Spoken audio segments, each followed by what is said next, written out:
how they will bankrupt America. And I don't want this to be clickbait. I really want this to be a video about what I personally went through when I was elected city councilman in the city of Rochester in 2019, started January 1st, 2020, and then COVID hit. Boom. 60, 75 days later, what I went through during that time as the most hated man in Rochester, as the most divisive man in Rochester, as the most attacked man by not only the media, not only the voters, but also social media, my fellow politicians on city council with me. I swear I was the most attacked person every single day. But I brought it upon myself because I was the one person who was speaking out against all of the nonsense. I said exactly what was going to happen from the beginning. And I claim to this day that if they would have just listened, we would not be here. And I hate to say that. I do love saying, I'm sorry, but I'm right about this. Or, hey, I told you so. But that comes off a certain type of way. And I said that in my radio show. So I kind of want to give you some background info for those of you who listen to the radio show or those of you who have no idea who the hell I am. Give you some background info into what exactly happened back in 2020, what I was saying to city council and to the mayor and to the media and to everyone who would listen, what I was saying the entire time. And then hopefully that'll bring us back to today and then into the future so you can see what's happening to our country. So you can see that, man, maybe we should start listening to the people who are kind of crying wolf so that we can prevent it from happening, or that when it does happen, you're not caught off guard. So let's start with COVID and what my biggest concern was, because I had multiple different concerns. My concerns with the mask, with the vaccine mandates, with the closure of schools. My biggest concern when we first started, it was the 2 weeks to slow down the curve, right? 2 weeks to slow down the curve. Turn into 2 months, turn into 6 months. And I'm a business owner. My wife's a business owner. I saw firsthand what was happening.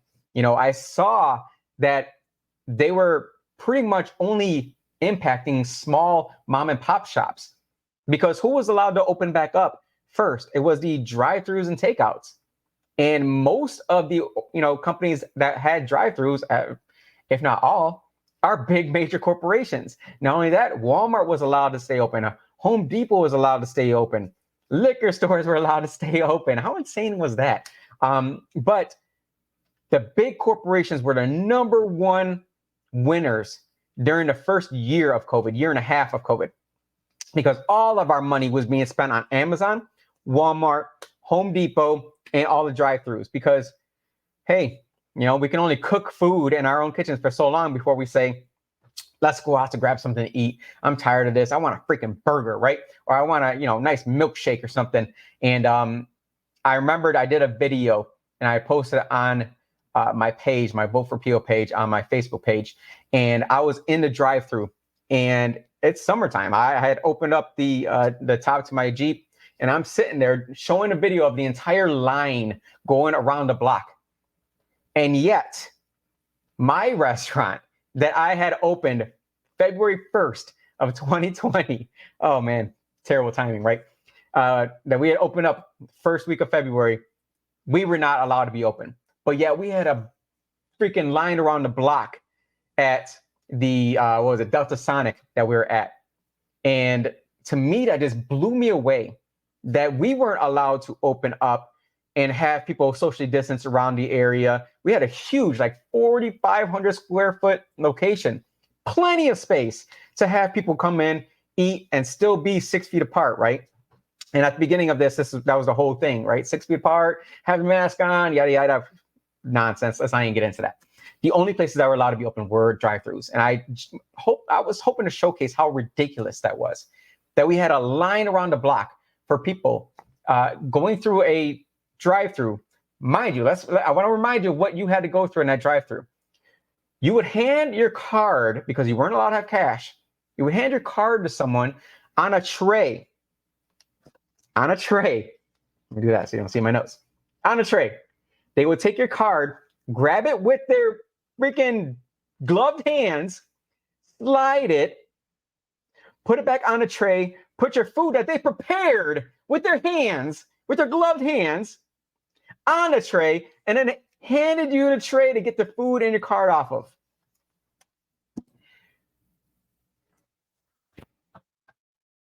I swore I was going crazy. And the entire time, when the media was attacking me, when my peers were attacking me, when I was speaking up saying, you know, this is ridiculous. You got to know this is ridiculous. We're literally doing this, but we can't have restaurants open. We can have liquor stores open. We can't have bars open.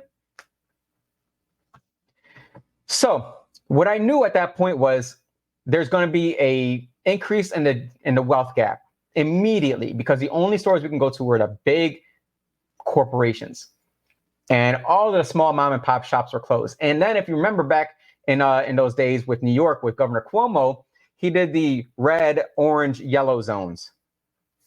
And all the red and orange zones were in heavily populated areas, or what many would say, the majority Black and Latino areas, because we live in a majority, no, not majority Black, but very big Black and Latino population area. And we had yellow zones all around our city, but right there in the middle of the city was a big ass red zone. So all the mom and pop shops who are mostly owned by Black and Latinos in the area closed. And then after they were able to open back up, 40% of them never opened back up. 40%. And that was in the industry average around the country. 40% of all Black and Latino businesses never opened back up. So what I said at that time was that not only the wealth gap was going to increase, but it was going to destroy small mom and pop shops, specifically for our city, specifically Black and Latino shop owned businesses, because that was a majority that was in our city. Many of them were going to be those people, and who just wanted to make money for their family, who wanted to take their skill sets to make money for their family, and we were not allowing them to. And at the same time, you still had to pay all your bills.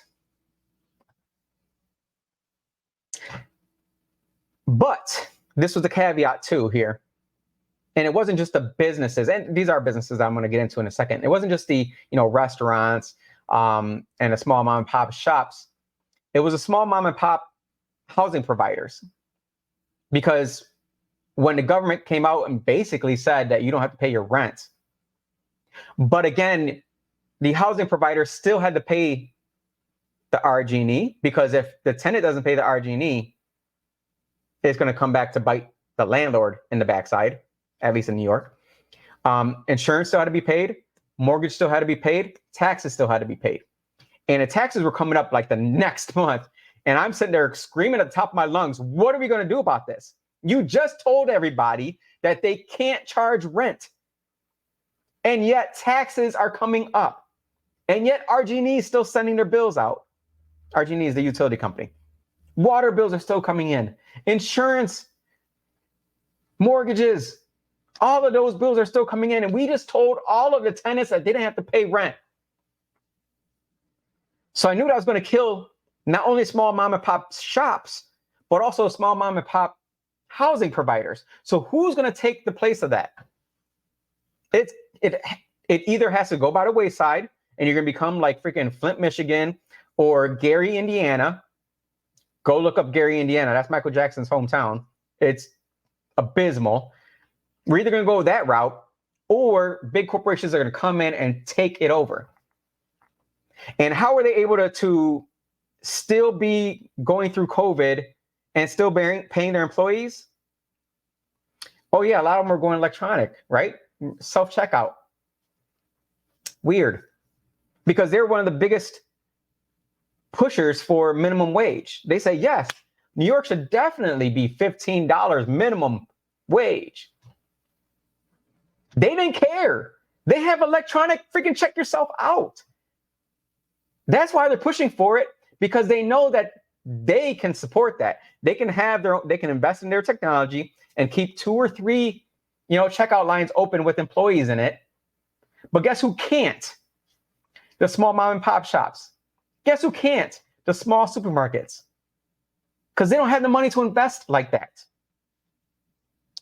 And what was happening at that time was the government was just giving out money to corporations who had employees, saying, here, take this and keep your employees employed. Oh yeah, absolutely.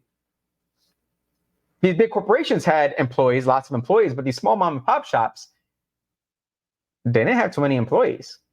In aggregate, absolutely. When you got 20,000 small mom and pop shops, each having 1 or 2 employees underneath a business owner, yeah, that's a lot of people employed, but not in one centralized business. The big corporations were making all that money. We even had pro athletes that were taking that money because technically they're 1099, not employees, but contractors, contract fees, whatever it may be. They're contract workers and they have employees. So we had Tom Brady taking huge grants were given to Tom Brady. So I'm seeing all this and I'm saying we're going to destroy mom and pop shops. We're going to increase the wealth gap. We're going to destroy the mom and pop shops, which are going to take away a lot of these jobs that are available, especially to teenage kids. And guess who's not going to hire teenage kids when the minimum wage goes up? Nobody, because that's the number one group that gets impacted. When the minimum wage goes up, teenagers become unemployable. Because why would you pay a 15, 16, 17-year-old teenager $15 an hour when you've got grandpa over here who's got 50 years of service and whatever, and he's just like, look, I just need to make a couple extra dollars. I'll show up on time. I'll work. You ain't got to worry about me taking breaks or being on my phone the entire time. I just need a couple extra dollars because Social Security isn't paying me very much. I just need to be able to make an extra $1,000 a month. So who are they going to hire? They're going to hire grandpa. So now we got a bunch of teenagers who are unemployable. We got a bunch of 20-something-year-olds who are unemployable. Wait. I thought the unemployment rate was going down though, right? Aren't we at the lowest unemployment rate ever under President Joe Biden? Well, if you understand the numbers that go into that, you'd understand that they're considering, I think it's like at this point, 10 or 11 million people not even in the workforce because they're just highly unemployable. That you got to understand the unemployment rate and how the government uses it. They're counting teenagers, 20-year-olds, 30-year-olds, 40-year-olds who just don't have the capacity to find a job, who haven't had a job for like more than a year throughout COVID. Again, remember, they were paying people to stay home, right? Didn't have a job and now don't have the skill sets to go back to work because they were just cashiers. And now no one's hiring cashiers. So if you're considered unemployable, the government takes you off. You're not a jobless person. You're unemployable. So when you take out that entire group of people, your unemployment rate goes down because you don't even count them. Not only that, think about this. We have more people who are taking on 2, 3 part-time jobs just to make it. And those count for individual jobs. So if one person has 3 jobs, that literally counts for 3 jobs. Like 3 jobs. Oh, we have 20 million jobs that are filled. Yeah, we got 20 million jobs that are filled by 10 million people. Not by 30 million people. All the numbers are skewed. Everything you're seeing right now with unemployment rate and inflation rate. And again, a lot of people don't understand inflation rate either. Inflation never twice in the past 60 years, it has gone to 0 or below. Twice in the last 60 years. Inflation rate is always increasing. If it goes down, that just means we are not increasing prices as quickly. But prices are always going up. Always. For the most part, especially for 2 times in the past 60 years. But you know what I mean. Inflation rate is always increasing. So we got an inflation rate that's always increasing. We got an unemployment rate that the government is telling us is 1%, and it's completely different. It's at least double what they're telling us due to just decreasing the amount of people in the labor force participation rate. We got people with multiple jobs And they count those as multiple jobs, even though it's the same person working the multiple jobs. And then we've got jobs that are just gone because automation took it away. And now we've got AI that's coming in that's going to take a ton of jobs away. So this is going to be I don't even know what step that is at this point. But if we're just looking at the past 5 years at how they're going to bankrupt America, you start by bankrupting mom and pop shops. You start by making it so that people can't even get jobs. You start by making prices so damn high that people can't afford to live. You start by everything that the middle class owned is now owned by corporations. And that's what I was saying back in 2020, 2021. One of the many things. We're going to jump into a next video that I'll go into. There's a couple of different steps in there that we'll get into. And I'm not excited for what we're seeing in this country, but I'm hoping that this is going to create some type of hope in others to stand up for what's right and to do what's right and to run for election and to vote accordingly and not vote for a party, vote for the person.